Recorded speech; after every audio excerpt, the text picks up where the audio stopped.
I'm Connor Lodes. I'm from Moraga, California. I'm 23 years old and I ride for Bell helmets.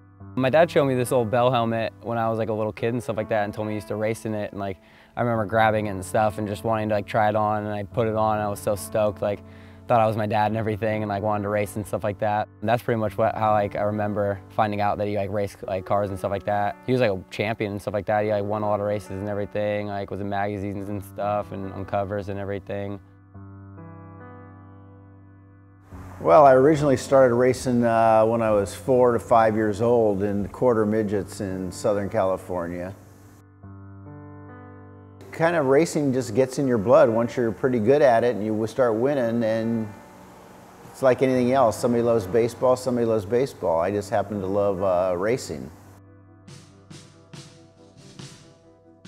When did I meet Connor Lodes? Connor Lodes was a welcome addition since we only planned to have 2 boys.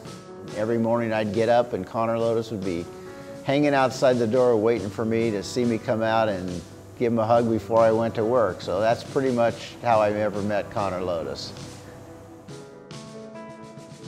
In the early times when he was starting, we used to see him ride his bike all the time, and it was great. I loved to watch Connor perform.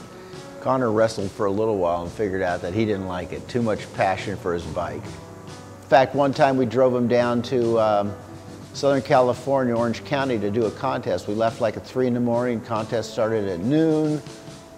He went in, he performed.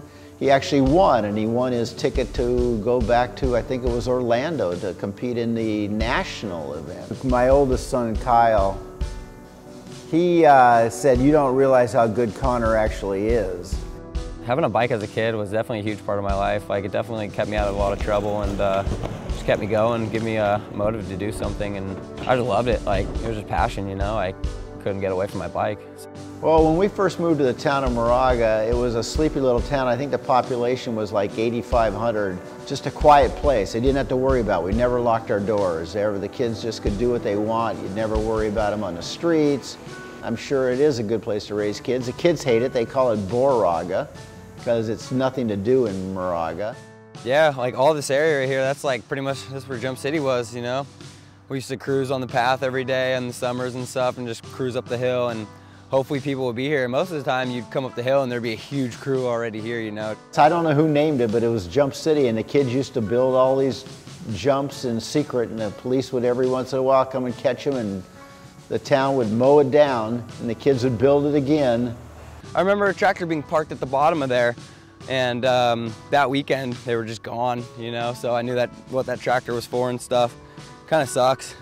It just sucks knowing that like you're just out there having fun, doing your thing, you know, and you have this one place that everyone can come together and hang out and be friends, and the city just doesn't realize it, and they tear it down and just ruin that whole vibe with everybody. It makes everyone separate and either go ride street or go somewhere else to dirt jump or just leave, you know? So it just, they kind of ruined it for everybody, you know, and just took like the good vibes away and all that. And like me and all my friends would just like go cruise the local schools and stuff like that, and the local shopping centers and everything, and just hang out in the town, you know. We'd try to go to like other towns and stuff like that, but we were kind of young at the time, so just like what we had in the town was enough for us. And we'd go to like other skate parks every now and then if we could get rides and stuff like that.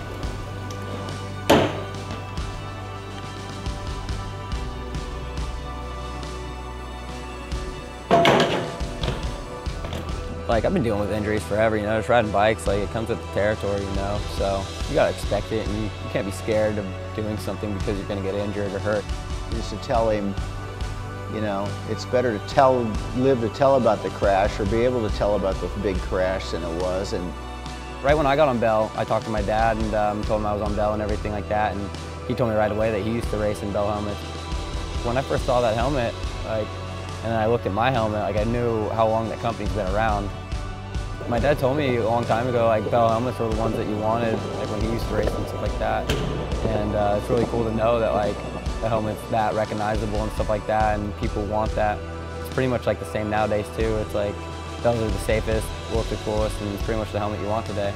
Like, it's so sick to know that my dad used to go fast and really enjoy like the adrenaline rush and everything, and just pretty much the same thing I did. Like just had a passion for racing and loved it, you know, and just did it and succeeded, you know, and loved BMX, and it's taken me a long way.